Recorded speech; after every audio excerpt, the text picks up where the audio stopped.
यूं जमी पर बैठकर क्यों आसमां देखता है, पंखों को खोल जवाना सिर्फ उड़ान देखता है। Hello everyone, once again welcome to untold concept, India's one of the number one YT channel, number one in the sense जहाँ कि आपको बिल्कुल जेन्युइन, बिल्कुल क्वालिटी, बिल्कुल कॉन्सेप्चुअल क्लासेस प्रोवाइड करवाई जाती हैं। Hope you guys are absolutely fine. आप लोग बहुत अच्छे से मेहनत कर रहे होंगे, पढ़ाई कर रहे होंगे और आप लोग बिल्कुल स्वस्थ होंगे, राइट। तो यार आप लोगों के भर भर के मैसेज आए कि सर यूपी सैनिक स्कूल पे थोड़ी इन्फॉर्मेशन प्रोवाइड करवा दीजिए कि क्या क्या वहाँ का फंडा है, कब कब एग्ज़ाम होगा, कब एग्ज़ाम होगा और कब उसका एग्ज़ामिनेशन फॉर्म आएंगे, ठीक है, और उसका क्या क्या पूरी इन्फॉर्मेशन हमें देने का थोड़ी ट्राई कीजिए। तो फाइनली आपके सामने पूरा मैं डेटा लेके आया हूँ, ठीक है। तो स्टार्टिंग से देखो और एंड तक देखना, ठीक है, ताकि आपको पूरी इन्फॉर्मेशन पता चल जाए। सबसे पहले हम देखते हैं कि सर यूपी सैनिक स्कूल, ठीक है, उत्तर प्रदेश तो सबको पता ही होगा, ठीक है, उत्तर प्रदेश सैनिक स्कूल जो होता है, ठीक है, किस नाम से है, कैप्टन मनोज कुमार पांडे के नाम से, ये आपको पता होगा, ओके। उसमें आपको एक तो क्लास 7th में एडमिशन होता है, एक क्लास 9th में एडमिशन होता है। लिसन केयरफुली, कई लोगों को यहाँ पे कन्फ्यूज़न होती है, वो सोचते हैं कि यहाँ पे क्लास 6th में होता है। नहीं, यूपी वालों का अलग ही स्वैग है, ठीक है। वहाँ का जो यूपी सैनिक स्कूल है वो क्लास 7th में और क्लास 9th में एडमिशन लेता है, ओके। और एक चीज़ मैं तुम्हें और बता दूँ, एक तो आपका ऑल इंडिया सैनिक स्कूल होता है, ठीक है, जिसका कि ऑल इंडिया लेवल पर एग्ज़ाम होता है, ठीक है। लेकिन यहाँ पर आपका क्या होता है कि ये सिर्फ यूपी सैनिक स्कूल जो है कैप्टन मनोज कुमार पांडे, ये यूपी गवर्नमेंट के अंडर आता है और यूपी गवर्नमेंट ही अपने लेवल पे इसे रेगुलेट करती है, ठीक है। अदरवाइज जो आपके और भी जो सैनिक स्कूल हैं वो कौन रेगुलेट करते हैं, सैनिक स्कूल सोसाइटी उन्हें रेगुलेट करती है, कंट्रोल करती है, ठीक है। फिर हम बात करते हैं कि यहाँ क्या होता है, हॉस्टलिया होते हैं, रेजिडेंशियल होते हैं, सीबीएसई से एफिलिएटेड होता है। और इनका भी जैसा कि आपको पता है सैनिक स्कूलों का मेन मोटो क्या है, आपको डिफेंस के लिए एम्फेसिस करना। तो यहाँ पे भी सेम चीज़ है कि आपको एनडीए के लिए एम्फेसिस करवाती है, ठीक है। इतनी बात सबको क्लियर है। फिर बोल रहा हूँ क्लास 7th और क्लास 9th में एडमिशन होता है। क्लास 7th की अगर हम बात करें तो यहाँ पे सिर्फ आपको जो एडमिशन मिलेगा वो सिर्फ बॉयज़ को मिलेगा, ठीक है, ओनली बॉयज़, सिर्फ बॉयज़ को मिलेगा, ये इंपॉर्टेंट बात है। अब आपने देखा होगा जो ऑल इंडिया सैनिक स्कूल है उनमें क्या होता है, 6th में बॉयज़ को भी मिलता है, गर्ल्स को भी मिलता है। तो यहाँ सिर्फ 7th में बॉयज़ को मिलता है और 9th में बॉयज़ पर गर्ल्स दोनों को मिलता है, ठीक है। बाकी इस बार का नोटिफिकेशन का वेट कर लो, क्या पता जब उनका नोटिफिकेशन आए तो वो क्लास 7th में भी गर्ल्स को अलाउ कर दें, तो वो देखने वाली बात होगी, ओके।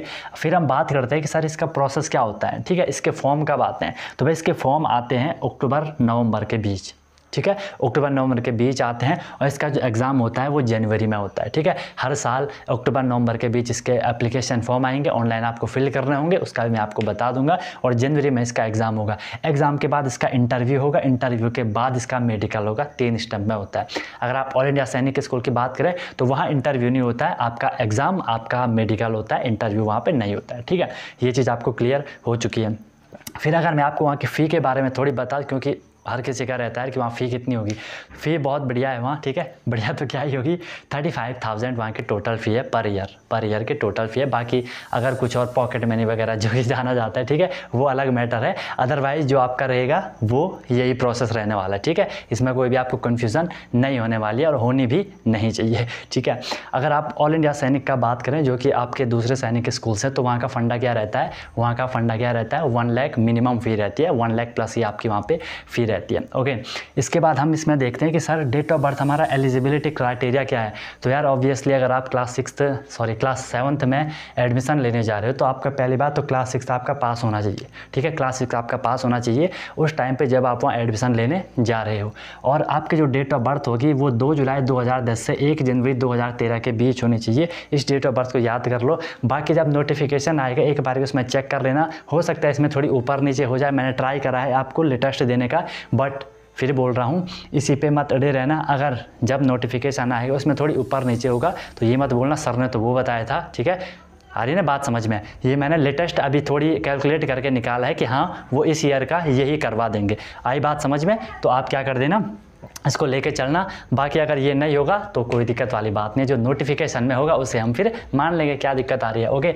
अगर हम क्लास 9 की बात करें तो 2 जुलाई 2008 से 1 जनवरी 2011 के बीच आपके क्या होनी चाहिए, एज होनी चाहिए, ठीक है। इसके बीच आपका पूरी एज होनी चाहिए, ये डेट भी होगी, ये डेट भी होगी, चल जाएगा, कोई टेंशन वाली बात नहीं है, ठीक है। और 8th आपका पास होना चाहिए। हाँ सर वो तो ऑब्वियस सी बात है, जब आपका 9th में अगर आपको एडमिशन चाहिए तो ऑब्वियस सी बात है आपका क्या होना चाहिए, 8th शुड बी पास्ड, है ना, 8th आपका पास होना चाहिए, तभी तो आपको 9th क्लास में एडमिशन मिलेगा ना, नहीं तो आपको कैसे मिलेगा। ठीक है। चलो फिर अब हम एग्ज़ाम की बात करते हैं जो कि मेन क्राइटेरिया होता है, ठीक है। और एक चीज़ आपको बता दूं, आपके ऑनलाइन क्लासेस भी चलती हैं, प्लेलिस्ट मैंने बना रखी है YT पे, ठीक है। आपको सब चीज़ मिल जाएगी, बट ऑनलाइन भी आपके बैच अवेलेबल है, उसमें डेली क्लास होती है, डेली प्रैक्टिस प्रॉब्लम मिलती है, वीकली टेस्ट होता है, मंथली टेस्ट होता है, और सबसे खतरनाक बात एनी टाइम डाउट रहता है, ठीक है। कभी भी कोई भी प्रॉब्लम होती है 24/7 मेंटरशिप होती है। फिर आपको ये नहीं करना कि कहाँ से पढ़ें, क्या पढ़ें, कब पढ़ें, क्यों पढ़ें, कितना पढ़ें, सब कुछ आपको प्रोवाइड करवाया जाता है। 24/7 आपको मेंटरशिप प्रोवाइड करवाई जाती है। और उससे भी बड़ी बात, बहुत मिनिमम उसमें फ़ी होती है, ठीक है। लाइव क्लास होती है, आप माइक ऑन कर सकते हो, कैमरा ऑन कर सकते हो,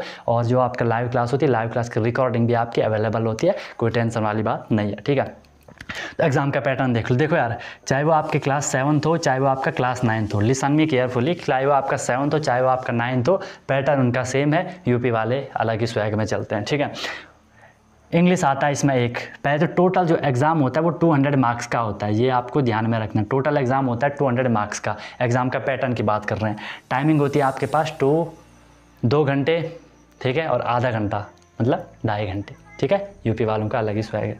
2.5 घंटे की आपके यहाँ पे टाइमिंग होती है। और अगर मैं बात करूँ इंग्लिश वाला, तो इंग्लिश में यहाँ पे 50 क्वेश्चन आते हैं, ध्यान से सुना। इंग्लिश में 50 क्वेश्चन, जीके में 50 क्वेश्चन, मैथ में 75 क्वेश्चन, इंटेलिजेंस में आपके 25 क्वेश्चन होते हैं, ठीक है। यहाँ तक किसी को कोई भी कन्फ्यूज़न है तो बता दो, ये पूरा आपका फंडा रहता है। बट जो आपका जीके वाला होता है, इसी में साइंस आएगी, इसी में हिस्ट्री आएगी, इसी में आपका पूरा SST वाला पोर्सन आएगा, इसी में वो करंट अफेयर्स भी आते हैं, जो कि बहुत इंपॉर्टेंट आपको ध्यान में रखने वाली बात है। इसी में आपके करंट अफेयर्स भी वो डाल देते हैं। और जो आपका इंटेलिजेंस और मैथ वाला पोर्शन होता है, ये वो कंबाइन देते हैं, समझ रहे हैं ना। ये वो एक ही पोर्शन में देते हैं। कहीं पे एक बारी आपको इंटेलिजेंस के क्वेश्चन दिख सकते हैं, उसके बाद आपको मैथ के क्वेश्चन दिख सकते हैं, बट वो आपको एक ही पोर्शन में रहता है ना, वो सेपरेट नहीं देते। जैसे अगर आप और एग्जाम की बात करो, उसमें वो आपको उसको सेपरेट डिवाइड कर लेते हैं कि ये सेक्शन अलग, वो सेक्शन अलग। बट यहाँ ऐसा नहीं होने वाला, यहाँ वो आपको एक पोर्शन में दे देते हैं, जो आपका मैथ वाला होगा और जो आपका इंटेलिजेंस वाला होगा, राइट। यहाँ तक कोई भी आपको कन्फ्यूज़न नहीं है। 3 स्टेप मैंने बता दिए, एग्ज़ाम, इंटरव्यू, मेडिकल, ये 3 प्रोसेस चलता है। और जो आपके जो फॉर्म आते हैं वो आपके अक्टूबर-नवंबर के बीच में आएंगे, है ना। और जो फ़ी तो आपको पता चली गई होगी, है ना। और एग्ज़ाम जनवरी में होगा। तो आपके पास यार हार्डली 2-3 मंथ का टाइम बचता है। ये अभी आपका जो चल रहा है वो क्या चल रहा है, सितंबर तो निकल गया, मान लो अक्टूबर, नवंबर, दिसंबर, ओनली यू हैव 3 मंथ, है ना, 3 महीने का टाइम है। तो यार जान लगा दो, बिल्कुल फोड़ के रख दो चीज़ों को। आपका कोई भी कन्फ्यूज़न होगा तो बता देना, I am always with you guys, ठीक है। डोंट वरी, आप कंट्रोल कॉन्सेप्ट हमेशा आपके साथ है। बट एक चीज़ तो यार आपको ही ध्यान में रखनी होगी, क्या, मेहनत आपको ही करनी पड़ेगी, ठीक है। कहीं से भी पढ़ लो, कितना भी पढ़ लो, जब तक खुद से प्रैक्टिस नहीं करोगे, खुद से चीज़ों को रिवाइज़ नहीं करोगे, तब तक आपको प्रॉब्लम ही होगी, ठीक है। एक बार ये कर लिया, बिल्कुल फोड़ के रख देना चीज़ों को, ओके। कोई भी दिक्कत होगी बता देना, अनटोल्ड कॉन्सेप्ट आपके साथ है।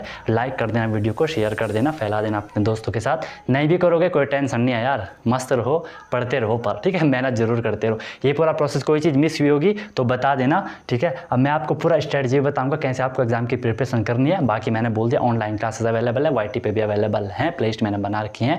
ऑनलाइन में पूरा फंडा रहता है, बहुत मिनिमम उसकी फ़ी रहती है, ठीक है। फिर भी कोई भी कन्फ्यूज़न होगी तो यार बता देना, ठीक है। कमेंट कर लेना, नंबर आपको डिस्क्रिप्शन में मिल जाएगा। आप क्लासेस देख सकते हो, पहले कंफर्टेबल लगता है तो आप आगे उसमें प्रोसीड करते हो, ठीक है। बाकी मिलता हूँ फिर नए वीडियो में, नए कॉन्सेप्ट, नए इन्फॉर्मेशन, नए मोटिवेशन के साथ। सीखते रहिए अनटोल्ड कॉन्सेप्ट के साथ। Wish you all the very best, be happy and one more thing guys, yes, जब तक तोड़ोगे नहीं तब तक छोड़ोगे नहीं, ओके।